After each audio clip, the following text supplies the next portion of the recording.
On the night of June 17, 1972, security guard Frank Wills was making his usual rounds when suddenly he noticed a piece of duct tape covering the lock of the back parking lot door to the Watergate office building in Washington, D.C. As noted in the security officer's log, he removed the tape only to return 30 minutes later to find that another piece of tape had reappeared. Wills quickly contacted authorities about his strange observation. The local police arrived at the building and searched each office suite, and the police, along with Wills, found 5 men hiding in the Democratic National Committee headquarters office. What would develop from this incident in the following years would change the history of United States politics forever. The truth was that all 5 of these men had connections to the Republican favorite nominee, Richard Nixon. When witnesses testified that Nixon had sanctioned plans to cover up his administration's involvement in the break-in and that there was a voice-activated taping system in the Oval Office, Nixon's administration resisted the investigations,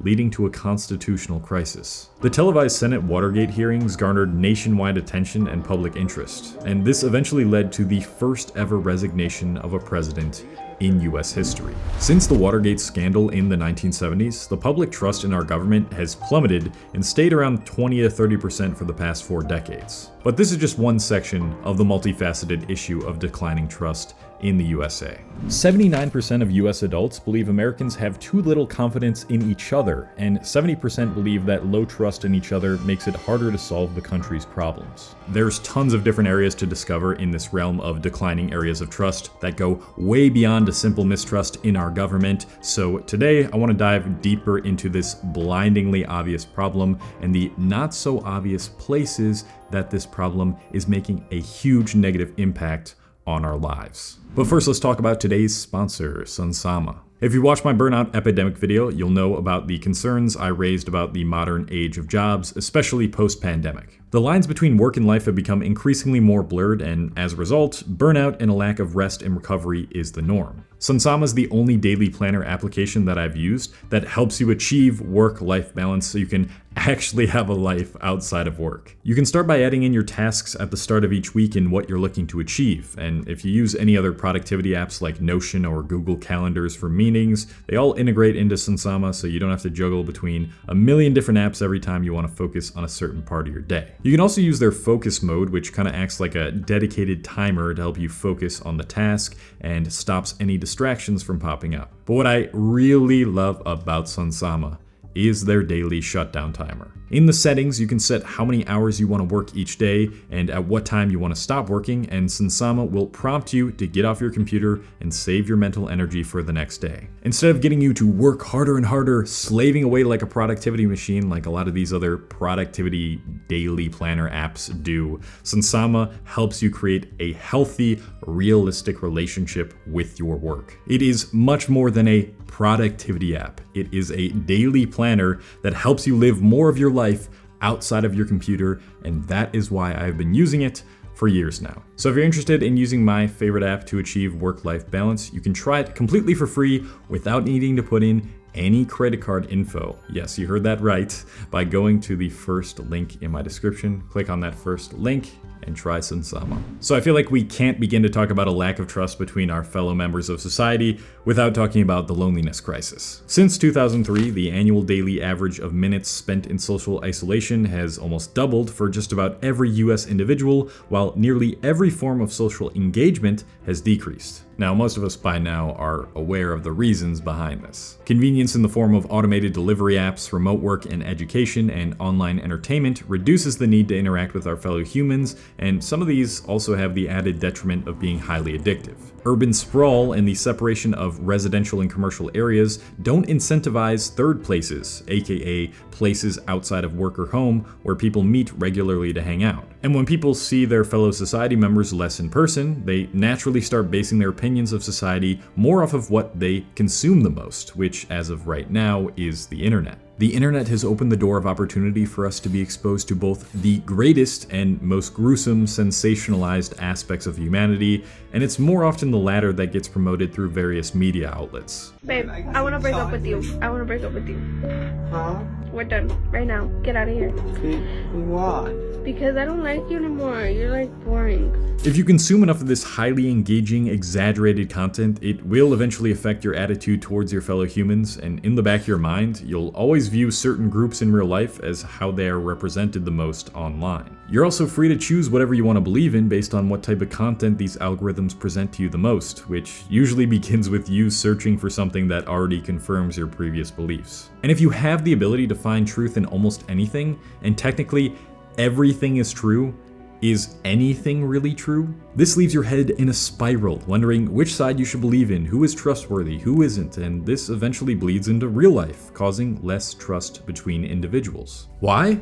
Options, options, options. We have more options for almost everything. The types of shows we want to watch, the games we want to play, the YouTube videos we want to binge while eating, the philosophies and ideals we want to adhere to, the theoretical potential for how many dates and significant others we can find. It's all there for us to take advantage of. And I say theoretical here in relation to dates because even though it is easier to find a potential partner due to tools like dating apps, the quality of those dates and the chances of them going to a serious relationship have decreased. Hyper-individualism, aka when people view themselves as separate entities rather than as members of groups or collectives, is the natural result of being able to choose from so many different personalities, morals, and ways of living. And it's exuding itself through a lack of common neighborly niceties that appear to be happening less and less. Michelle Skidelsky, a creator on TikTok, posted a TikTok last year about why we have a social obligation to be considerate of people's feelings and be polite to others. I think some of you need to realize that even if you think it's bullshit or you don't like it, there is like an invisible social contract that governs the way we behave with each other in the world, and it's there for a reason. It's kind of like I see people talking about like, why should I participate in a conversation that doesn't interest me? And it's like, you don't have to participate in that conversation, but you also cannot expect people to not get upset with you when you like break the social contract of niceness and politeness and don't participate. There are consequences to that. This surprisingly was met with mixed comments. It revealed that a lot of Gen Z doesn't think they owe anyone anything, including basic decency, unless it is first earned. I am not laughing at anyone's unfunny joke just because it's nice, as this comment put it. That's the kind of attitude that I'm talking about. She then made a follow-up video explaining why her take shouldn't have been controversial, which was well explained. Are you people telling me that you're not gonna like say thank you to someone in the service industry, for example, like a barista bringing you a cup of coffee or a waiter bringing you your food because you don't owe them anything? So you're not gonna smile or nod or thank them because you don't owe them that? I had someone tell me that because I think politeness is a good thing, it means I support the patriarchy, and if I'm polite to men in particular, it means that I'm helping the oppressor oppress me. Like, be fucking for real right now. You think I'm gonna stroll into my workplace and start being rude to all my male coworkers because they're the oppressor? Really? You know, it's interesting because I understand the sentiment of wanting to be honest and not be inauthentic, which I think is the point that people who disagree with this person are trying to make. But if you can't even make like the simplest of nice gestures to someone because you think they aren't worth your time or they haven't proved themselves to you yet, that's insane. And I think that's also tied to having more options for everything. Because when you're constantly over-consuming and your daily activities lack depth, you're naturally going to treat people as dispensable as the vapid objects that we are now interacting with more. A lot of people in the comments of this video put it better than me, honestly.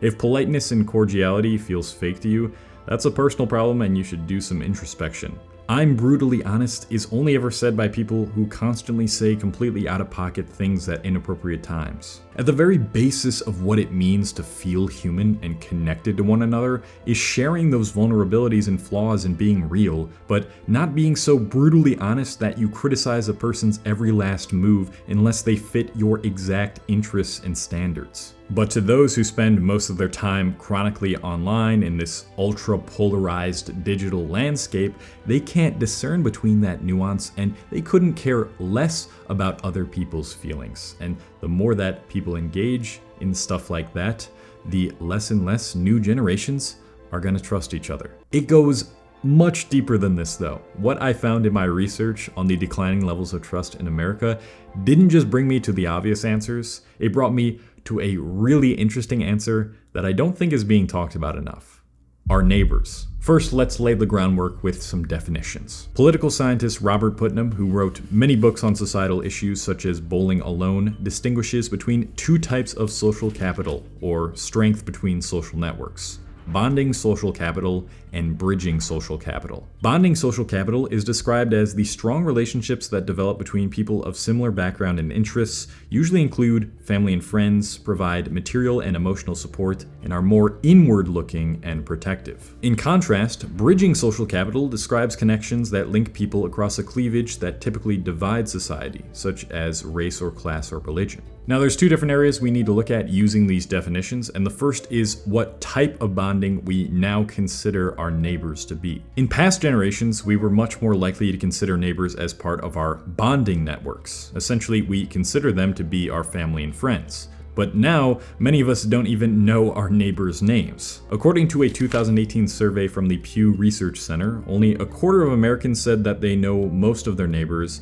and another study showed 1 in 4 people under 40 don't know any of their neighbors by name. Social events among neighbors are also becoming increasingly more rare. Although neighborly interactions are still more likely to happen in person than via text or email, among the Americans who know at least some of their neighbors, a majority say they never meet them for parties or get-togethers. About 3 in 10 say they have parties or get-togethers less than once a month, and 14% say they do this monthly or more often. But surprisingly, this meeting with others is only exclusive to neighbors and not family and friends, which will be important in this second point that I'm not going to bring up. In this data from the General Social Survey in 2022, we can see that social evenings with relatives and friends remained largely unchanged since 1973. But the two lines that did go down were the blue, which is the percentage of Americans who say that others can generally be trusted, and the orange, which is the amount of social evenings had with neighbors. Now, I'm a little skeptical of the idea that we are having just as many social events with our friends now as we were in 1973, since there's other data that suggests that isn't the case. But that still isn't what's important, and it isn't what is causing that blue line, which is Americans' general trust in one another, to go down. What this really suggests is that our ever-worsening trust crisis appears to be directly connected to the lessening of interactions with our community members rather than interactions with family and friends. And the biggest question I was wondering when I found this out is why? Why are we spending less time with neighbors but not really family and friends? Besides the blatantly obvious answer that more people are spending more time inside on stimulating devices, is there something else that we're all missing here? Well, I think I found the answer, and part of that answer is the fact that a lot of us just don't like our neighbors anymore. Nearly 3/4 of Americans dislike at least one of their neighbors, and can you guess which generation makes up the most of that percentage?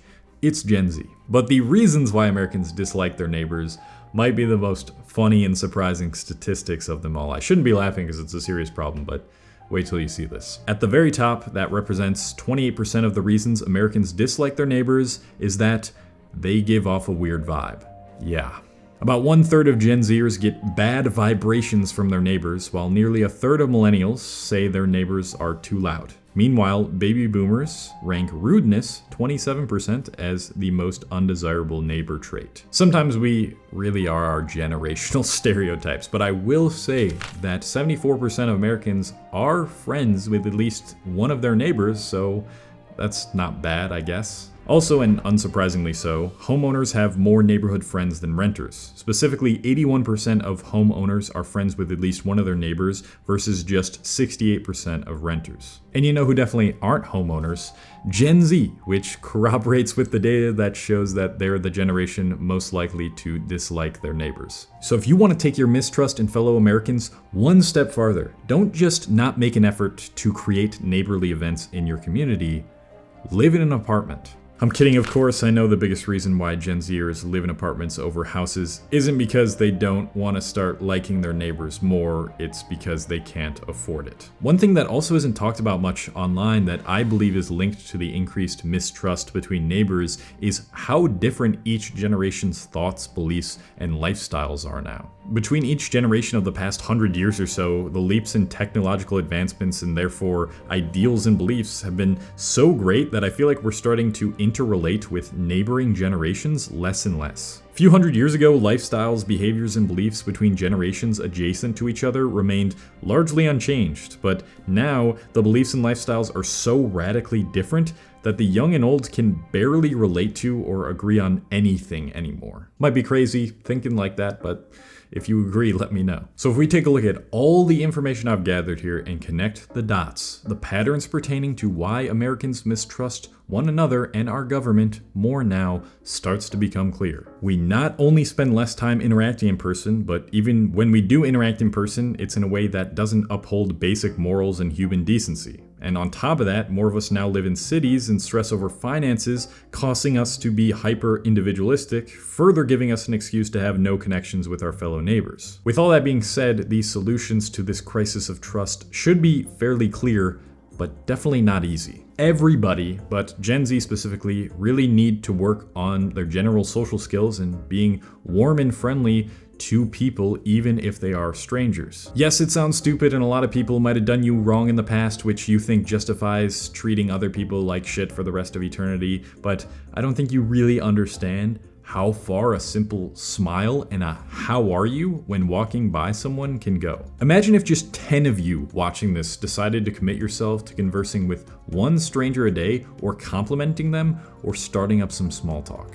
And I know you hate small talk and it doesn't feel genuine, but guess what? Small talk is almost always a necessary predecessor to getting to know someone deeper. Then that person you talk to felt their day brightened by you, and maybe that would inspire them to do the same thing to the next person that they see, and so on and so on. And this snowball effect would actually work, and yes, it would make a difference. Along with that, and I know I say this a lot, but you have to be the person to create social gatherings and events that allow people to connect between groups and create more communities. Be the person that decides to put on events or create communities that maybe start online but eventually bleed into real life so we can start having more in-person networks. The next solution, which would honestly fix a lot of our problems, is making everything, but specifically housing, more affordable. You see, older people, you want to understand us. Another reason that Gen Z feels so much mistrust between older people and the government is because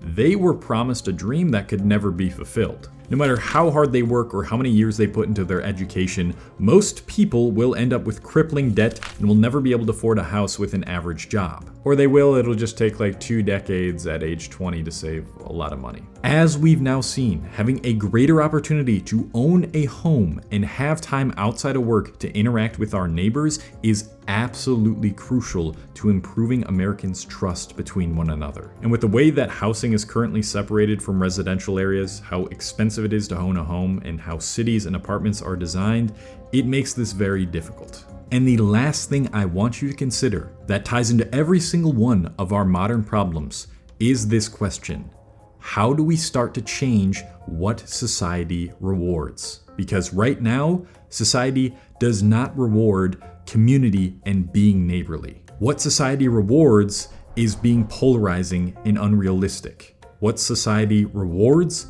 is narcissism. It's get-rich-quick schemes. It's self-centeredness. It's degeneracy. And it's status over depth and real connections. So I ask you this once again. How do we start to create a society which rewards good, upstanding morals, community, and cooperation? Would love to hear your answer in the comments below. And if you're interested in learning more about how America has purposefully designed our cities to make you more isolated, then check out this video right here on the rise of loneliness and individualism. And I'm heading out. Thank you for watching till the end. Peace.